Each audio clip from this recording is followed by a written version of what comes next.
Yo, what's up mga kamaster? So for today's video nga pala ay ituturo ko sa inyo kung saan makikita ang Veloset. So marami nagtatanong sa atin nito kung saan makikita at kung ano ang itsura nito. Hindi na natin banatagan yan mga kamaster. Kaya let's go! Alright mga kamaster, meron tayong ditong washing machine na binubuo. So wala pang parts, hindi pa nadating kaya naka-stock muna. Ang Veloset mga master ay rubber yan. Tapos meron siyang parang bushing sa gitna. Nandun nakasuot yung shafting ng tab. Siyang nag-adjust sa movement ng tab kapag umiikot.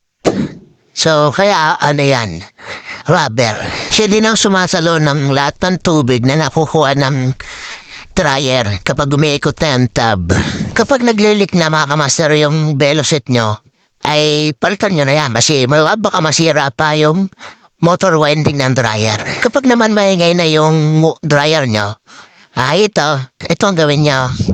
Lagyan nyo lang ng grasa yung shafting na yan kasama yung bushing ng Veloset. Pero bago nyo gawin yan mga kamaster, ay punasan nyo muna ng basahan at saka nyo lagyan ng grasa.